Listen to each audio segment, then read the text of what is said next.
बहुत आभार आप लोगों का यहाँ आमंत्रित करने के लिए। संतोष जी, विनोद जी, वाशिंद्र जी, मिलिंद और राणा मेरा परम मित्र, और साथ में आप सब लोगों को बहुत धन्यवाद। मुझसे पहले इतना कहा जा चुका है कि बहुत कुछ कहने को बचा ही नहीं है, लेकिन जाहिर सी बात है, अगर हम आज चुनौतियों की बात करते हैं और संभावनाओं की, तो चुनौतियां क्या हैं? मुझे दो टर्म आजकल बहुत ज़्यादा भाने लगा है। पहला EMI जर्नलिस्ट और दूसरा एंटरप्रेन्योर जर्नलिस्ट। ये दो 90s के फिनोमेना है। उसके पहले का वक्त बिल्कुल अलग था। उस समय शायद इतने इकोनॉमिक लिबरलाइजेशन की वजह से चीज़ें उपलब्ध नहीं थी, जानकारी नहीं थी कि इकोनॉमिक वेलबींग क्या होती है और एक अच्छी जिंदगी एक पत्रकार को क्यों नहीं जीनी चाहिए। 90 के दशक के बाद जब आप 2000 के आसपास पहुंचते हैं तो टेलीविजन का विस्तार इस देश में बड़े पैमाने पर हुआ। हम में से कुछ एक लोग, चाहे मिलिंद की बात करूं, मैं अपनी बात करूं, राणा की बात करूं, हम लोग हैं वो जो टेलीविजन के फर्स्ट जनरेशन जर्नलिस्ट हैं। एक नया अनुभव था क्योंकि अखबार से निकले थे, तनख्वाह बड़ी अच्छी थी, जिंदगी अच्छी जीने का किसको जज्बा नहीं होता।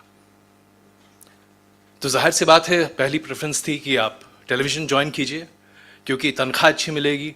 अखबार में तो चप्पल घसटते रह जाएंगे, वो जो 10-12 हज़ार रुपये मिलते थे उससे ऊपर उठते उठते तो ज़माना निकल जाएगा। मुझे याद है 94 में मैंने एक टीवी चैनल ज्वाइन किया था और 4 गुना तनख्वाह मिली थी, और मिलते ही सबसे पहले गाड़ी खरीदी थी। गाड़ी EMI पर थी। इतने पैसे तो पिताजी से मांग नहीं सकता था, जूते पड़ते, पहले ही घर से बाहर निकाल दिया गया था। पत्रकार हो, करोगे क्या? ये तो जीवन भर इसको पालना पड़ेगा। ये उलाहना मेरी माँ को बहुत मेरे पिता दिया करते थे, इस तरह तो खर्चा ही कभी पूरा नहीं होगा, पत्रकार की तनख्वाह कितनी होती है। तो एक अच्छी जिंदगी के लिए बहुत कुछ आपकी चाहते भी थी, लेकिन वो दौर ऐसा था जहां पर जिस कॉम्प्रोमाइज की बात आज हम कर रहे हैं वहां करने की आवश्यकता नहीं थी, क्योंकि एक बड़ा अच्छा नीट डिमार्केशन था। EMI जर्नलिस्ट तो थे, लेकिन उन EMI जर्नलिस्ट को यह पता नहीं था कि आपके मैनेजमेंट और आपके एडिटोरियल में एक लक्ष्मण रेखा है, जिस लक्ष्मण रेखा का जिक्र अभी वाशिंद्र जी ने भी किया और विनोद जी ने भी, और हम सब उससे बिल्कुल अनभिज्ञ अपने अपने काम को लेकर मस्त रहते थे। चाहे वो पार्लियामेंट हाउस या उसके आसपास की बात हो, या मंत्रियों से मेल जोल हो, शाम में प्रेस क्लब, बैठक, हा ही, और अगले दिन फिर काम। लेकिन जैसे जैसे हम अपने अपने करियर में आगे बढ़ते चले गए और हम में से कुछ मेरे जैसे जो बिल्कुल निकट्टे थे एंकर बन गए, हम सबों की जिंदगी एक अलग दिशा में चलने लगी। ग्लैमर भी था, एक्सेप्टेबिलिटी भी थी, जहां जाइए वहां पर आप एक बड़े रॉक स्टार थे और पसंद भी आते थे। मुझे याद है 2003 में जब मैंने स्टार न्यूज़ ज्वाइन किया था, 11,000 पोस्टर्स देश भर में मेरे लगाए गए थे। मुझे याद ही नहीं आ रहा था कि मैं अपने आप को देखूं या किसी फिल्मी सितारे को देखूं। ये आपके दिमाग में सिंक इन नहीं कर पाता है, और आप इसे उस हाई में इतने मस्त रहते हैं, इतने मशगूल होते हैं कि आपको इस बात का अंदाजा ही नहीं होता है कि आप कहां और किस दिशा में जा रहे हैं। लेकिन अच्छा लगता है, और ये अच्छा लगने वाली फीलिंग धीरे धीरे आपको सत्ता के नजदीक लाती है, और जब आप सत्ता के पास पहुंचते हैं तो आपको समझ आता है कि सत्ता के पास पहुंचना वैसा ही है जैसे किसी सूरज के पास पहुंचना हो, बिना जले आप रह नहीं सकते। अब हम में से कुछ एक लोग हैं जो उस जलन को बहुत लंबे समय तक बर्दाश्त कर लेते हैं, कुछ एक लोग हैं जो उसके साथ मिल जाते हैं। ठीक है, अपनी अपनी चॉइसेस हैं। लेकिन ये तो हुआ EMI जर्नलिस्ट का वो पक्ष जो कि एक अच्छी जिंदगी जीने की कोशिश करता है, जिसे लगता है कि भाई अगर हम 1 लाख का एप्पल का फ़ोन खरीद सकते हैं तो कितना अच्छा हो, सब लोग तो लेके घूम रहे हैं। लुई विटॉन, परादा, गुची, इनके कपड़े जूते क्यों ना पहने भाई, दुनिया पहनती है। क्या हुआ कि अगर एक जूता 1 लाख रुपए का है तो? ये दौर आपको एक अलग हेडोनिज्म की तरफ लेकर जाता है, और जिसका जिक्र अभी विनोद जी कर रहे थे, बहुत सारे लोग हैं जो इंतजार करते रहते थे कि भाई कोई तो मिलेगा। मिलिंद और हम एक बार पटना एयरपोर्ट पर पहुंचे थे, मिलिंद ने बड़ी टांग खींची थी मेरी, और ये कहते हुए मुझे बिल्कुल गुरेज नहीं है कि वहां पर जब कुछ लोगों ने मुझसे साथ में खड़े होकर फोटोज खिंचवाए थे तो मिलिंद ने अच्छा खासा बैंड बजा दी थी वहां पे। लेकिन ये होता है और ये वास्तविकता है, इससे आप अनभिज्ञ नहीं रह सकते। और जो कहता है कि मुझे इससे फर्क नहीं पड़ता, झूठ बोल रहा है। लेकिन इससे भी ज्यादा खतरनाक दौर आया 2004-5 के बाद, जब मनमोहन सिंह सरकार के समय देश की आर्थिक उन्नति एक अलग दिशा में बढ़ रही थी और एंटरप्रेन्योर टेलीविजन जर्नलिस्ट की पैदाइश हुई। अभी तक टेलीविजन एक बहुत ही बड़ा इन्वेस्टमेंट का मीडियम था। 100-200 करोड़ रुपए लगाना किसी के लिए मजाक की बात नहीं थी। आप एक बड़े इन्वेस्टमेंट के तौर पर देखते थे, लेकिन एक बैलेंस बनाने की कोशिश की जा रही थी।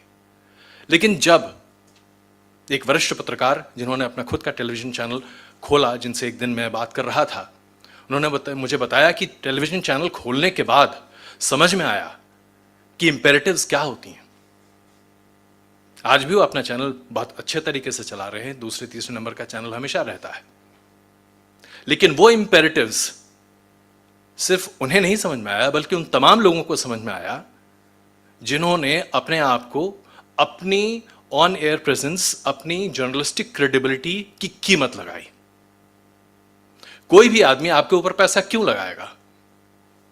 जाहिर सी बात है, पैसा लगाने वाला अपना रिटर्न चाहता है और इस रिटर्न को देना आपकी जिम्मेदारी बनती है। और इस जिम्मेदारी को निभाने के लिए आपको तमाम तरह की चीजें करनी पड़ती हैं, जो कि आमतौर पर मालिक क्या करते थे। लेकिन यह काम अब पत्रकार करने लगे, क्योंकि पत्रकार मालिक बन चुके थे। ऐसा नहीं है कि पहले पत्रकार मालिक नहीं होते थे, लेकिन अखबारों में अगर आपका स्केल थोड़ा छोटा होता था, इन्वेस्टमेंट कम होता था, तो आप बहुत सारी चीजें मैनेज कर सकते थे।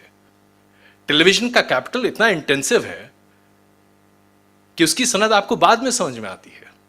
और यह बात मुझे समझ में आई 2013 में, जब न्यूज नेशन चैनल शुरू हुआ, जिसकी कोर टीम का हिस्सा में था, और मुझे समझ में आया कि पैसा कमाना कितना मुश्किल है। और उस पैसे के लिए और उस बोर्ड के सामने जब आप उनसे हर साल जाकर कहते हैं कि मुझे 125 करोड़ रुपए दे दीजिए, तो आपको किस किस तरह से उस 125 करोड़ को 130, 135, 145, 190 करोड़ बनाना पड़ता है। कॉम्प्रोमाइजेस अगर आप करना चाहें तो कर सकते हैं, नहीं करना चाहें तब भी आप अपना काम कर सकते हैं। ऐसा नहीं है कि बिना कॉम्प्रोमाइज के काम नहीं हो सकता, लेकिन प्रेशर्स हैं और उस प्रेशर के हिसाब से आपको चलना पड़ता है। जगदीश चंद्र जी अभी आपके सामने मौजूद थे, मेरे बॉस रह चुके हैं, उनके साथ मिलकर हमने दूसरा चैनल शुरू किया था पिछले साल। और फिर मुझे लगा कि भाई बहुत हो गया, अब जरा शांति से किनारे बैठो, let's have a ring side view. तभी आज मैं इस ईमानदारी से आपके सामने कह सकता हूं कि एक ईएमआई जर्नलिस्ट और एक एंटरप्रेन्योर जर्नलिस्ट, ये दो बहुत बड़ी चुनौतियां हैं आज हिंदुस्तान में। लेकिन क्या ये सिर्फ और सिर्फ टीवी तक सीमित है? बिल्कुल नहीं। डिजिटाइजेशन ने एंटरप्रेन्योर जर्नलिस्ट आज हर व्यक्ति को बना दिया है, क्योंकि आज हर व्यक्ति अपना कंटेंट खुद प्रोड्यूस कर रहा है, उसे सोशल मीडिया प्लेटफॉर्म्स पर डाल रहा है, उसे प्रमोट कर रहा है और रोज देखता है कि मेरे व्यूज कितने आ रहे हैं, और यह बताता है कि आपका इकोनॉमिक्स कहां है। अगर YouTube पर आपके 1.5 मिलियन, 3 मिलियन, 7 मिलियन व्यूज नहीं हैं, तो क्या आप 1.5-2-5 लाख रुपए महीने के कमा सकते हैं? नहीं कमा सकते। ये व्यूज कहां से आएंगे आपके पास? ये व्यूज लाने के लिए फिर आपको वही करना पड़ेगा जो तथाकथित तौर पर आपने छोड़कर इंडिपेंडेंट जर्नलिज्म करने की बात की। अगर आप ये कहते हैं कि नौकरी करते समय हमारे ऊपर प्रेशर्स थे जिसकी वजह से आज हम इंडिपेंडेंट जर्नलिज्म करने की कोशिश कर रहे हैं, तो क्या आप वही काम आज नहीं कर रहे? फर्क सिर्फ इतना है कि पहले आप किसी और के लिए कर रहे थे, आज आप खुद अपने लिए कर रहे हैं। और वही चीज है, सेंसेशनल हेडलाइंस, सेंसेशनल कंटेंट, जानकारी पूरी हो या अधूरी हो, अधकचरा ज्ञान हो, कुछ भी हो, बस डाल दो। कहीं से कोई वीडियो उठाओ, सर्कुलेट कर दो, ऐसा मारो कि एकदम धन्नाचा मच जाए। अगर यह नहीं होगा तो लोग देखेंगे नहीं आपको। इंस्टाग्राम और फेसबुक के रील्स हम लोगों को आज क्यों इतनी पसंद आती है? क्योंकि उसमें कंटिन्यूस परपिचुअल एंटरटेनमेंट है। मनमोहन सिंह के सरकार के समय यह बात लोगों को समझ में आई कि न्यूज का कंजम्पशन कितना कम है। प्यू रिसर्च ने एक पूरी रिपोर्ट छापी थी 2005 में, जिसमें यह कहा गया था कि पूरी दुनिया में 18 minute news consumption is the maximum consumption by any individual living on the planet. आज वो बढ़कर 24 मिनट हुआ है साहब। 2004 से आज हम 2023-24 की बात कर रहे हैं, 20 साल में 6 मिनट बढ़े हम। इससे ज्यादा न्यूज का कंजम्पशन हमारे लिए डेली उपलब्ध नहीं है। 20 मिनट का दूरदर्शन का बुलेटिन हमारे लिए बहुत काफी था, उससे ज्यादा की आवश्यकता नहीं थी। बहुत सोच समझकर टेलीविजन में, दूरदर्शन या तमाम चीजों पर 20 मिनट के शोज बनाए जाते थे। 20 minute is the maximum attentive span of an individual. लेकिन आज हम क्या कर रहे हैं? आज उसी अटेंटिव स्पैन को हासिल करने के लिए हर तरह के कुकर्म तो नहीं कहूंगा, बहुत ज्यादा गिरा हुआ शब्द हो जाएगा, लेकिन हर तरह की कर्म करने को तैयार है। और ऐसा नहीं है कि लोग अच्छा काम नहीं कर रहे हैं। अच्छा काम आज भी वैसे ही हो रहा है जैसे पहले होता था। अनफॉर्चुनेटली अच्छा काम उतना सर्कुलेशन में नहीं है। हम और आप उसके बारे में उतनी चर्चा नहीं करते हैं, पढ़ने की कोशिश नहीं करते हैं, देखने की कोशिश नहीं करते हैं, समझने की कोशिश नहीं करते हैं। आज भी एक से एक बेहतरीन किताबें लिखी जा रही हैं, हम में से कितने लोग पढ़ रहे हैं? तो ये एक कंजम्पशन पैटर्न, ये जो कंजम्पशन सोसाइटी है, उसकी भी एक बहुत बड़ी चुनौती है जिससे हम सबों को जूझना पड़ रहा है। और इस अटेंशन स्पैन को ग्रैब करना हम सबों के लिए बहुत आवश्यक है, वरना हमारा सर्वाइवल नहीं है, क्योंकि ultimately everything is based on economics. तो घूमकर बात वहीं आ जाती है। तो या तो आप अपनी नौकरी बचाने के लिए, अपनी अच्छी ईएमआई देने के लिए, मोटी ईएमआई देने के लिए, अच्छी तनख्वाह पाने के लिए, अच्छी कंपनी में अपने तमाम सो कॉल्ड उसूलों के साथ कॉम्प्रोमाइज करके काम करते रहिए। अन्यथा आप अगर एंटरप्रेन्योर जर्नलिस्ट हैं, जिसको हम आज बड़े पैमाने पर अपने चारों तरफ देख रहे हैं, तो वो अपने आप को सस्टेन करने के लिए इस तरह की जर्नलिज्म को, येलो जर्नलिज्म को आगे बढ़ाते रहे। अचानक से देखिए ना, येलो जर्नलिज्म शब्द ही खत्म हो गया है। हम सब जब अपनी पत्रकारिता के शुरुआती दौर में थे तो उस समय yellow journalism was something which was abhorrable. ऐसा लगता था कि भाई ये तो बहुत घटिया चीज है। आज हम सब येलो जर्नलिस्ट बन चुके हैं, क्योंकि हमें सिर्फ चेरी पिकिंग चाहिए, हमें वो हेडलाइन चाहिए, वो करारा हेडलाइन जो किसी के तमाचे की तरह लगे। इससे निकलने का रास्ता बहुत सिंपल है। मैं नहीं मानता कि हम में से सभी लोगों ने अपने तमाम उसूल, अपनी थॉट प्रोसेसेस और अपनी सोच और समझने की शक्ति को किनारे कर दिया या किसी यमुना नदी में डाल दिया है। हम सब के पास वो पोटेंशियल है और हम बहुत अच्छा काम कर भी रहे हैं। बस एक ही जगह दिक्कत है, और वो दिक्कत ये है कि उस अच्छे काम को हम अप्रिशिएट नहीं करते as an audience, as a reader, as a viewer. आप उसको अप्रिशिएट करना शुरू कीजिए और देखिए लोग अच्छा काम करेंगे।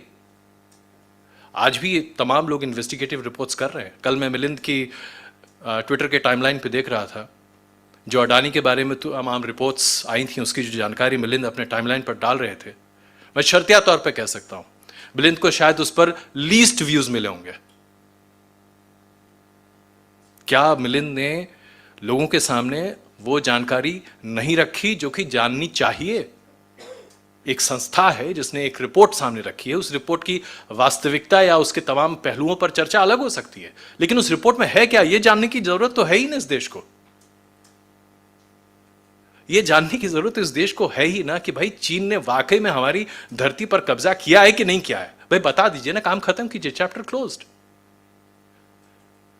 वेयर अबाउट ट्री, ये जो शब्द आजकल बहुत ज्यादा चल रहा है, what is this? It is nothing, it is just a jamboree. सवाल के जवाब में सवाल। एक एंकर के तौर पर सबसे बड़ी समस्या आपके सामने यही होती है जब आप डिबेट शोज में बैठते हैं। आप किसी भी पॉलिटिकल स्पोक्स पर्सन से कोई भी सवाल पूछिए, वो आपसे दूसरा सवाल पूछेगा। नहीं मैंने गलत किया नहीं किया वो तो बात नहीं लगेगा, आपने क्यों किया? अरे भाई हमने सवाल आपसे पूछा ना, जवाब आप तो दो। जवाब नहीं देता कोई आदमी। So this where about tree is actually the biggest bane, और यही हमारी सबसे बड़ी समस्या है। इसको इनकरेज करके हम लोग अपने चारों तरफ सिर्फ और सिर्फ नेगेटिविटी बढ़ा रहे हैं। आज आप कहीं भी जाइए, आज से 20 साल पहले जब आप किसी को जाकर कहते थे कि मैं पत्रकार हूं, तो लोग आपको इज्जत से देखते थे। आज आप उसी श्रेणी में खड़े होते हैं जहां तमाम अन्य प्रोफेशंस के लोग हैं। तो जाहिर सी बात है, आज हमें सोचने की जरूरत है। अच्छा काम करने वालों की कमी नहीं है, बस ये है कि क्या उस अच्छे काम को हम अप्रिशिएट करना चाहते हैं। I think my time is up. Thank you very much. I really appreciate. Thanks.